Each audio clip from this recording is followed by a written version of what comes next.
우리 종교 사상은 대립과 분열을 넘는 회통이 강하다고 했는데요.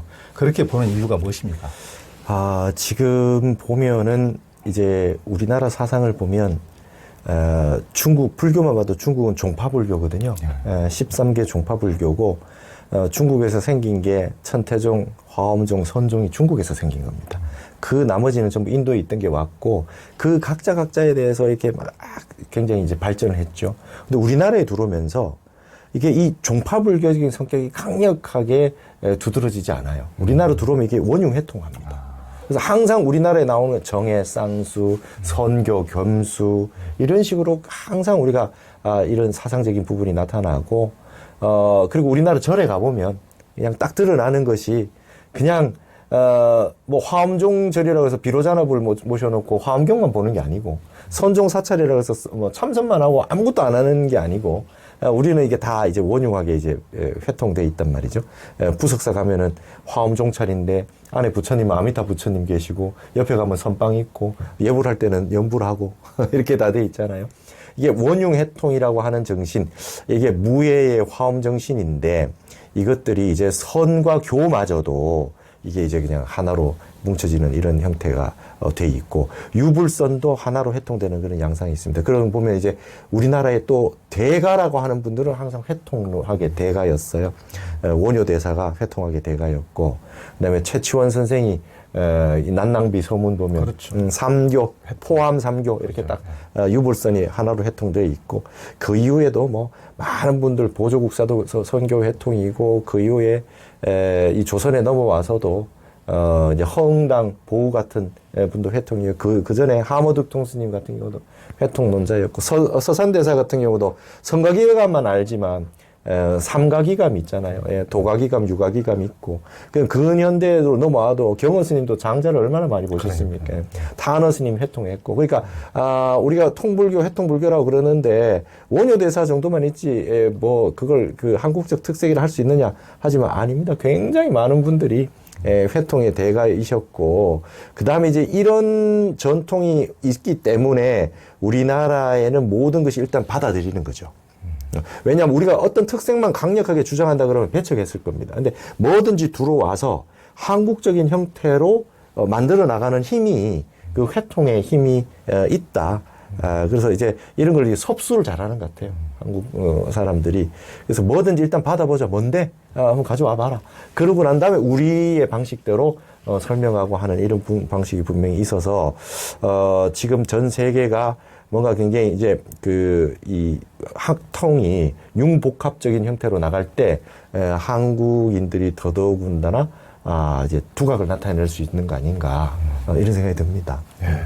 그러니까 우리나라의 어떤 회통 정신 사상에서 당연히 그런 원효대사를 비롯해서 그런 회통의 전통이 강력히 있었던 것 같고 예전에 보면은 그러니까 이제 고조선 시대까지 어떤 무교 전통과 선도 전통 우리의 어떤 그 당군 이런 그 또 산신 우리가 이제 그 이후에 불교를 받아들여서 높은 정신 세계의 어떤 불교를 국교화하면서도 통일신라나 고려시대 그렇게 하면서도 그 예전에 그런 것을 완전히 폐기해버린 것이 아니고 산신각이나 이런 것을 통해서 다 이제 흡수하고 이렇게 하면서 그러니까 서로 이제 좋은 것들은 서로 공존하게 일방적으로 한쪽을 다 다른 쪽은 배타해버리고 완전히 그냥 딱 끊어버리는 것이 아니고 이렇게 다 포함 삼교하는 그 최치원처럼 이런 식으로 좋은 것은 이렇게 다 껴안고 이렇게 가는 것이 이제 우리의 전통인 것 같습니다. 그래서 현대에도 그 기독교가 굉장히 너무나 배타적으로 나오니까 그러지 그렇게 안 하면 제가 보기에는 절에다가 예수님도 모실 거예요. 한국 사람 그런 좋은 것은 다 모시는 우리 회통하고 이렇게 하는 제가 보기에는 느낌이 그런데 워낙에 이제 한쪽에서 배타하니까 이제 상대적으로 이제 반발심이 일어가지고 이제 그런 경향이 있을 뿐이지 좋은 것은 우리는 다 한꺼번에 껴안고 가는 그러니까 심성 속에는 유학적인 것이 있으면서도 또 불자이고 우리 안에 다 그런 것이 있거든요. 저만 해도 유학적인 가치관이 또 강하게 있으면서도 정신세계 고전한 불교를 추구하면서도 어떤 다른 것이 또 민족적인 경향도 또 우리 홍익인관 이런 게 당연히 또 있는 것이고 그것이 내 안에서 다 회통치고 있거든요. 이미 그런 것이 있기 때문에 우리 민족에 또 강한 그런 게 있어서 저는 이제 기독교에 대해서도 좀 염려가 되는 게 어떤 그런 한국에 들어와서 조금 이렇게 회통의 원흉의 이런 정신이 이렇게 좀 살아나야 되는데 너무 이제 그런 것이 없다 보면은 그것에 대한 이제 반대급부적인 대가를 이제 좀 치르기 때문에 이제 기독교를 위해서도 너무 이제 배타주의 독선은 미래를 위해서도 이제 좋은 방식이 아니다. 저는 이제 개인적인 뭐 종교 전문 기자를 오래 하다 보니까 이제 우리 민족이 회통하는 정신이고 운용하는 정신이기 때문에 너무 이렇게 독선적으로 나가는 것에 대해서는 이제 굉장히 민족성에서 이제 또 그것을 도태시키는 경향이 있더라고요. 그래서 우리 민족적인 이런 경향에서 분열을 넘는 회통. 그래서 이제 우리가 지금 남북 분열이고 이런 그 사상적인 분열도 심각하게 겪고 있지만은 그런 면에서 우리 민족은 이미 우리 심성 안에서 그것을 충분히 극복할 수 있는 내적인 힘이 있다. 이렇게 생각이 듭니다. 이제 어떤 외국인이 한국 정신은 과연 무엇이며 한국의 이제 이런 불가사의한 성장과 굴하지 않는 생명력의 근원에는 어떤 사상이 있냐고 물어본다면 우리는 과연 한국의 정신이 무엇이라고 명쾌하게 답변할 수 있겠는가? 라고 이제 한다면은 이제 스님은 한류의 뿌리가 되는 한국인의 사상과 정신을 연구하는 한국학의 학인으로서 그 해답을 이제 타너 스님 그 타너 사상에서 찾고자 한다고 했는데 그 이유가 뭡니까? 그러니까 이제 우리나라를 이렇게 보면 이제 회통이다, 뭔가 이렇게 그 융복합적인 이런 부분이 있는데 제가 이제 그걸 설명하는 단어로 단전성 문화다 이런 말을 썼어요. 한국이 그러니까 전 세계가 우리 몸에 보면은 침을 놓는 그 혈자리들이 다 있잖아요. 그러니까 그게 그냥 모이는 장소이기 때문에 거기에 침을 놓으면 기운들이 전부 통하게 돼 있지 않습니까? 우리나라도 단전은 하나만 있는 게 아니거든요. 전 세계에 단전이 이렇게 여러 개 있는데 그 중에 우리나라는 하나의 단전이다 이렇게 보는 게 말하자면 이제 고속도로 쭉 가다 보면 톨게이트에 오면 이렇게 중간에 만나지 않습니까? 피가 지나고 기운이 지나가도 이렇게 혈맥이 꼭 지나가야 되는 곳이 있거든요. 그럼 여기는 모든 게 모이겠죠. 모였다가 한번 이게 흩어져 나갈 때 한번 이 회통이라고 하는 형태를 겪는 거죠. 그러면서 이 관문을 지나면서 우리 방식대로 퍼져나가는 형태를 가지고 있다. 그러니까 우리나라가 작은 나라가 아닌 것입니다. 전 세계에 있는 모든 것들이 한국에 한번 들어오고 한국에 한번 유행하지 않는 거는 제대로 된 게 아니다 이렇게 봐야 되는 겁니다. 그래서 이게 들어왔다가 이런 어떤 우리나라의 단전이라고 하는 상단전, 중단전, 하단전이 있듯이 그 인도의 차크라라고 말하는 게 있듯이 그게 한번 들어오면 모든 것이 이게 응축될 수밖에 없거든요. 그러고 난 다음에 이게 별로 쓸모가 없는 것들은 걸러질 거고. 그러면서 이제 우리에게 필요한 요소들과 이런 형태로 이제 격의가 되다가 융합이 되다가 그럼 우리 방식대로 이렇게 쓰여지는 형태가 있거든요. 그래서 이런 형태로 우리가 이 한국 정신이라고 하는 걸 설명을 좀 해야 될 필요가 있겠다. 그것을 20세기 한국인의 어떤 그 사상 가운데 뽑을 수 있다 그러면 가장 대표적인 인물이 누구이겠는가? 그러니까 유교학자나 기독교학자나 뭐 노장학자, 서양 철학자 있다 해도 불교를 이만큼 하시면서 유교, 노장, 기독교까지 아울러서 할 수 있는 분이 과연 누가 있겠느냐? 라고 할 때 이제 타너 스님이 거론될 수밖에 없고, 그래서 제가 타너 사상이 굉장히 중요하다. 이런 정신적인 그 종료적인 형태, 핵심을 뽑아내는 형태를 가지고 이것을 다시 한국적 신학에 적용을 한다면, 그런 형태의 정신을 가지고 한다면 이제 신학적인 형태에서도 서양의 신학을 능가하는 한국적 신학도 나오고, 우리가 항상 보면은 유교에서도 퇴계율곡이 나와서 중국에서 하지 못한 논쟁을 했고요. 그렇죠. 한국에서 의상대사 같은 분은 중국에 없는 법성계 같은 게 나오잖아요. 법계도 그렇죠. 같은 게. 그렇죠. 예. 그러니까 이런 형태의 새로운 걸 회통을 해서 그냥 뭉쳐서 비빔밥으로 끝나는 게 아니라 새로운 것을 창조해내는 그 힘이 한국인에게 있다. 그건 결국에는 나타나는 방식은 문화와 사상으로 나타날 수밖에 없다. 삶의 형태에서 이제 이런 부분들이 한국적인 특색을 나타내는 한 모습이 되지 않겠나. 그래서 제가 연구를 해보니까 타너 스님을 그냥 불교 안에 있는 한 어른, 그 다음에 그냥 우리 그 동양 문화권에 있는 부분 뭐 이런 것만 설명할 것이 아니라 전 세계적인 글로벌한 그리고 우리나라의 특수한 형태, 그러니까 보편성과 특수성을 다 갖추고 있는 한국적인 우리 사상의 한 그 좋은 그 전형적인 그런 모범이 되지 않겠나. 그래서 탄어학, 그리고 한국학, 한국 정신 이런 부분의 한 요소를 탄화학으로도 설명할 수 있다. 이런 부분들을 굉장히 많이 이제 계속 뽑아내야 된다고 생각합니다. 우리나라에 있는 중에. 그렇죠. 그러니까 타너 스님처럼 이제 여러 가지 종교 사상의 정수를 다 이해하고 관통하고 이렇게 또 우리 한국학의 어떤 미래를 이렇게 제시해 주는 분은 그냥 이제 공자님도 어떻게 보면은 이제 벚꽃창신 이라고 말씀하셨는데 옛 것을 공부하시는 분이지만은 새로운 세계를 또 열어가시는 분으로서 정말 타너 스님만한 분이 없다고 이제 느껴집니다. 이제 타너 스님이 인도와 동남아 등 불교 성지순례를 마치고 돌아온 뒤에 인터뷰에서 한국 불교는 세계 중심이고 한국이 세계 불교의 종주국이 돼야 된다고 역설했다고 하는데 그 이유가 뭡니까? 인도를 한번 그때 가셨을 때 KBS에서 이제 다큐멘터리 촬영하러 같이 촬영하러 갔었대요. 그래서 스님께서 이제 인도를 이렇게 쭉 둘러보시고 인도가 지금 말하자면 이제 이슬람으로 한번 저기에 당해가지고 그 이후에 힌두교로 다시 넘어갔지 않습니까? 그래서 이제 나란다 대학 같은 데 가서 뭐 어마어마한 대학이 있고 막 이래야 되는데 안타까우셨던 것 같아요. 그러니까, 이 부처님의 나라가 왜 다시 힌두교로 갔으며 이렇게 힘이 없이 그냥 이슬람한테 왜 이렇게 당했을까? 아쉬움도 있으면서 그때 이제 반로로 나오셨던 말씀이 야 우리가 세계 불교 중심 돼야 되겠다 이런 말씀을 하셨던 것 같아요. 스님 당시만 해도 중국은 완전한 사회주의 특색이 너무 강한 나라였거든요. 그러니까 뭐 문역이라고 하는 게 있고 종교는 아편이라 하고 지금처럼 이제 우리가 또 세계 불교의 중심이라 그러고 막 중국이 나오기 훨씬 이전이지 않습니까? 그리고 한국 불교의 가장 큰 자랑이 8만 대장경이 있다. 이렇게 완전한 세계적인 대장경을 갖추고 있고 불교의 맥이 이어지고 있는 우리나라가 앞으로 큰 역할을 해야 되겠다. 이제 이런 말씀을 하시면서 그걸 자긍하신 거죠. 그리고 이제 자임하신 거죠. 불교를 우리가 더 잘 지켜야 되겠다. 가보시고 그런 인도를 성지순례 다녀오시면서 그런 소감을 말씀하신 것 같아요.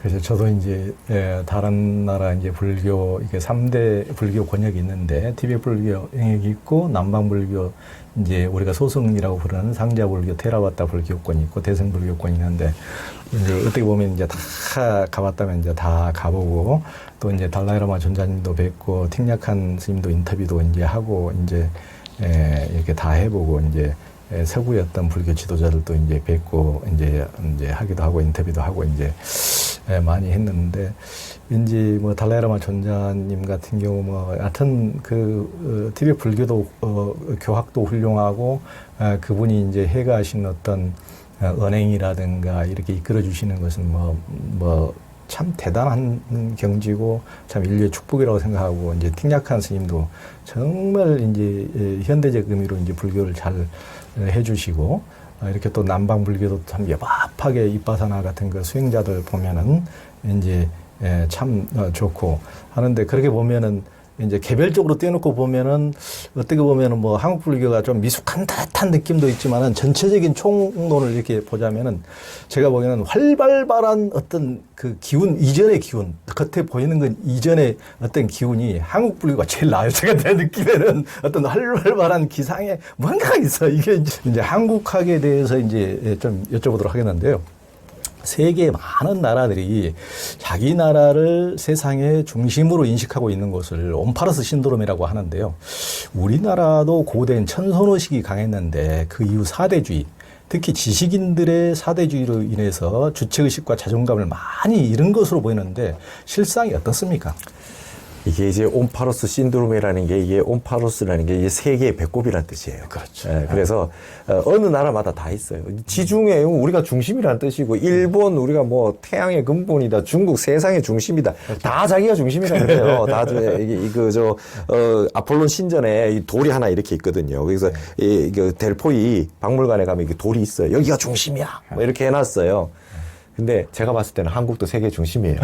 그러니까 이제 왜냐하면 이 곳곳마다 말이죠. 우리가 이 혈자리가 다 다양하게 있듯이 로마라고 하는데도 우리처럼 한반도처럼 비슷하게 생겼어요. 근데 로마가 지금 이탈리아가 작지만 엄청난 큰 로마 제국을 형성했던 때가 있어요. 영국이 지금 해가 지지 않는 나라였던 적이 있고, 그럼 몽고가 말이죠. 지금 몽고 생각해 보십시오. 근데 몽고가 세계를 지배했잖아요. 일본도 태평양까지 갔고, 그 다음에 뭐 독일도 그랬고, 막 이게 뭐 포르투갈이라든지 스페인이라든지 이런 나라들도 말도 못하게 했습니다. 그러다 이제 미국이, 그 다음 소련이, 러시아, 그리고 이제 중국까지 왔어요. 뭐 한국은 가만히 있겠냐 이거죠. 한국도 반드시 이게 해가 넘어가다 보면 해가 비추는 자리가 있지 않습니까? 그걸 도수라 그래요. 각도. 도수가 이렇게 뭐 간도수 같다 보면 어떤 기운이 간망을 비출 때, 그럴 때 이제 우리가 이게 차를 주차해 놓으면 해가 넘어가다가 갑자기 햇빛이 확 비칠 때가 있지 않습니까? 그러듯이 한번 우리 한국에도 도수가 오는데, 그 이전에 참 고난의 세월들이 많이 있었던 것 같습니다. 그때에 비굴해지기도 하고 힘드니까 우리 자신을 그냥 한탄하기도 하고 조상 탓도 하기도 했다가 뭐 그냥 우리는 참 유교 때문에 다 망했다 그러고 뭐 별의별 넋두리가 있을 수 있었겠죠. 그러나 이제는 한번 전 세계의 힘이 우리나라로 한번 올 때가 틀림없이 온다, 이렇게 보여지고, 그런 부분에서 그동안 우리가 우리 자신에 대해서 좀 폄하했던 부분들이 많습니다. 근데 이제는 자긍해야 될 필요가 있겠다. 그러니까 지금 뭐 훈민정음 같은 건 대단한 걸로 다 전 세계에 인정받고 있잖아요. 근데 언문이라고 그걸 얼마나 안 좋게 얘기했던 적이 있습니까? 그렇죠. 예, 그러니까 평가가 다 달라지는 거죠. 이게 빨리 냄비근성이라고 그렇게 안 좋게 얘기했는 적이 있는데 전 세계 인터넷 속도가 제일 빨라진 거 그것 때문 아니겠어요? 예. 속도 느리면 꺼버리니까. 그렇듯이 이제 나빴던 걸 다 좋게 이야기하는 시절이 한번 올 것 같고요. 우리도 전 세계에 한번 온파로스가 한번 되는 날이 있다. 이게 이제 타너 스님이 지금까지 타너 스님 말씀하신 게 굉장히 거의 다 많이 맞아왔거든요. 우리도 한번 믿어볼 만한 거죠. 네. 그러니까요. 뭐 중국 주변 국가 중에서 그렇게 이제 현재 중국도 50여 개 이제 부족 연합인데 이제 한족만 있는 것이 아니고 거기서 다 뭐 말가리고 선비족이고 여진족이고 뭐 티베트 쪽까지 장족까지 다 나라를 잃어버리고 위구르족이고 다 했는데 유일하게 이제 나라를 유지하고 있는 나라가 이제 한국과 베트남이라고 그러는데 복속되지 않고, 그러니까 베트남도 얼마나 대단한 위대한 나라입니까? 뭐 서구 제국 프랑스도 이겨버리고 미국도 전쟁에서 쫓아내버리고 정말 대단한데 베트남이 지금 뭐 민주화건 산업화건 모델로 삼고 있는 나라가 한국 아닙니까? 한국을 향해서 우리도 저렇게 되겠다고 이제 달려가고 있는데.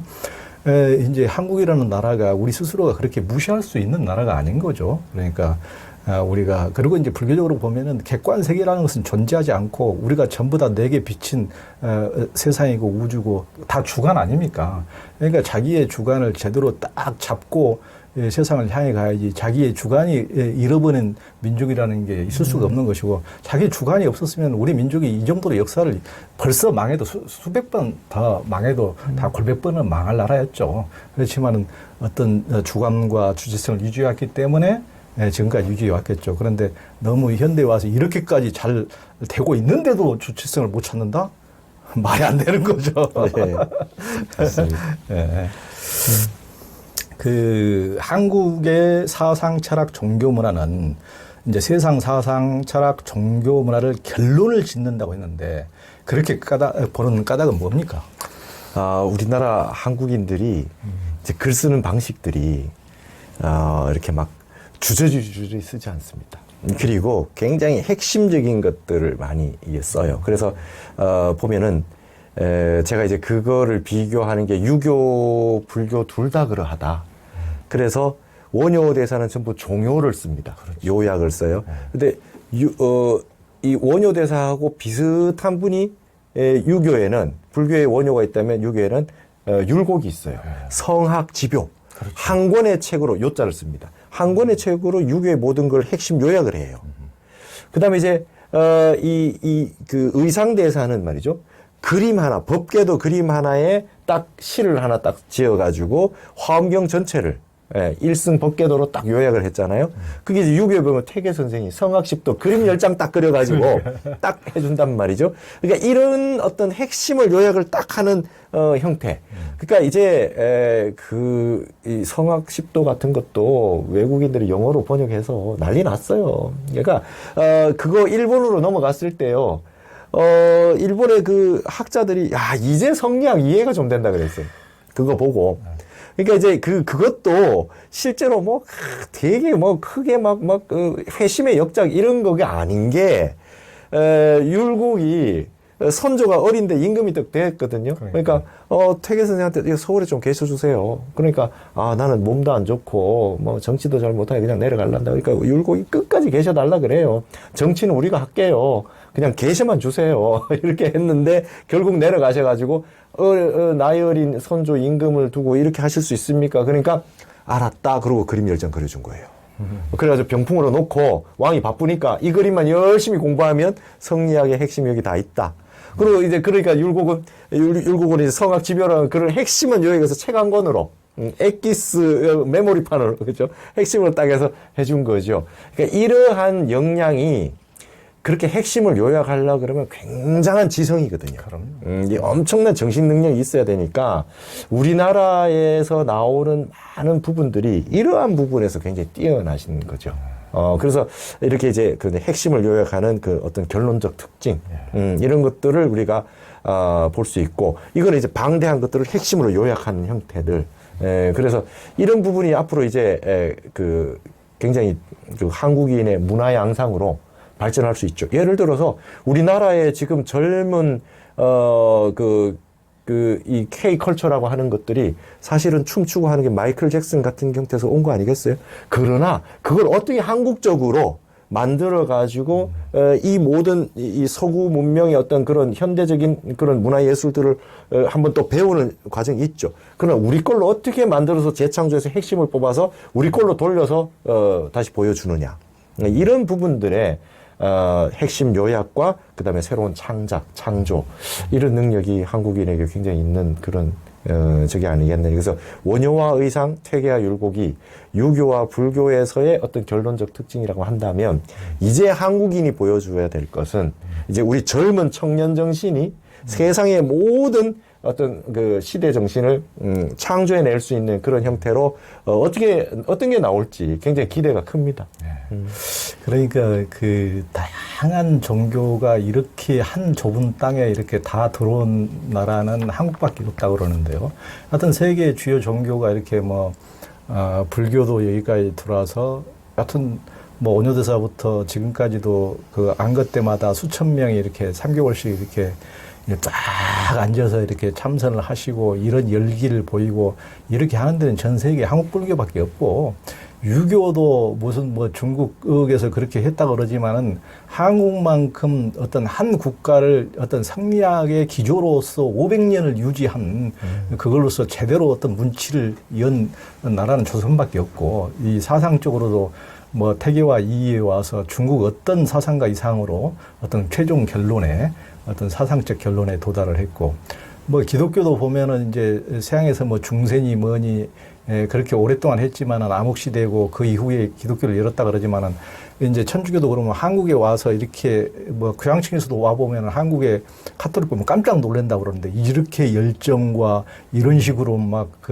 기도하고 명상하고 하는 것을 보면 묵상하고 그런 것을 깜짝 놀란다고 하고, 개신교도 마찬가지죠. 이렇게 좁은 나라에 전 세계 50대 교회에 한 20몇 개가 이 좁은 땅에 있을 정도로 그 열기와 이런 것이 하여튼 대단하고, 하여튼 한국에 들어보면 뭘 이제 끝장을 보고야만 어떤 이제 결론을 맺고, 그러면서 이제 다 끝까지 보고 나서 이것이 진짜인지 아닌지 이제 다 하고 나서 조금 이제 문제가 있으면 이제 그냥 한국인들은 또 이제 그것을 이제 또 새로운 것을 받아들이고 또 받아들이고 하는, 지금까지 계속 끊임없이 쇄신하고 이제 가는 이제 이런 모습을 보였죠. 그러니까 굉장히 어떤 한국의 어떤 이런 정신 사상사는 전 세계에서 볼 수 없는 어떤 다원적일 뿐만 아니고, 다원적이면은 잡탕밥에서 깊이가 없다 이러기 쉬운데 하여튼 끝장까지 또 깊이 또 가는